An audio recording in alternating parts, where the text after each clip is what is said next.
پہلے آسمان میں اور اس سے اگلے آسمان میں جو ڈسٹینس ہے وہ کتنا ہے؟ 500 سال.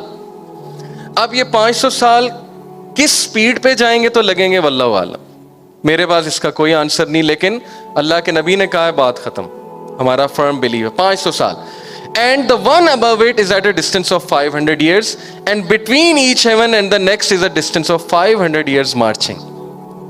500 سال 500 سال 500 سال تو 7 آسمانوں تک کتنا ڈسٹینس ہوا؟ 3500. 7ویں آسمان کے اوپر کیا ہے؟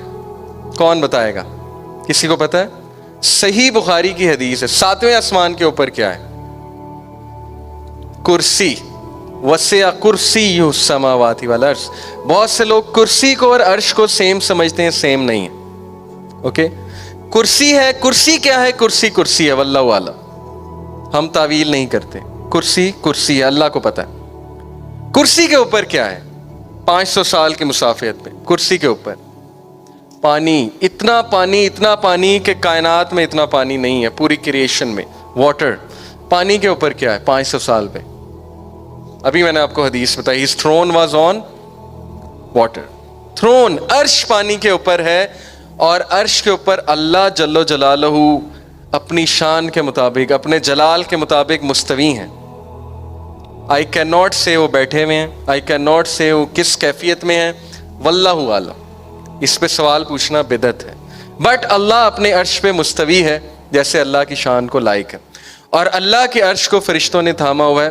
اور ایک فرشتے کا آپ کو سائز بتاتا ہوں.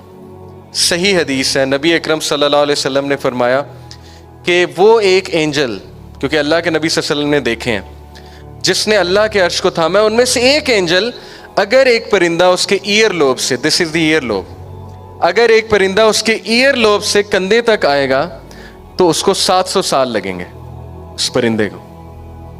اوکے، اب آپ امیجن کر لیں کہ اللہ کے ان فرشتوں کا سائز کیا ہے اور عرش کا کیا سائز ہے. عرش کا سائز میں ابھی آپ کو بتاتا ہوں. اللہ کے نبی صلی اللہ علیہ وسلم نے فرمایا the first heaven compared to the second heaven is like a ring placed in a desert. سہارا ڈیزرٹ دیکھا آپ سب نے؟ اس پورے ڈیزرٹ میں میں ایک انگوٹھی رکھتا ہوں، وہ انگوٹھی پہلا آسمان ہے، سہارا ڈیزرٹ دوسرا آسمان ہے. صحیح حدیث. The second heaven compared with the third heaven is like a ring placed in a desert. The third compared with fourth is like a ring placed in a desert, so on and so forth. And then he said the arsh compared with rest of the creation is like a ring placed in a desert. عرش پوری creation سے اگر مقابلہ ہو عرش کا، تو اللہ نے عرش کو ڈیزرٹ کا سائز ہے، یہ ایک کمپیریزن ہے جو ہمارے نبی نے ہمیں بتایا، اور پوری کریشن رنگ ہے، انگوٹھی ہے. اور اب آپ سوچ لیں اللہ رب العالمین کی شان، اللہ تعالیٰ کا جلال.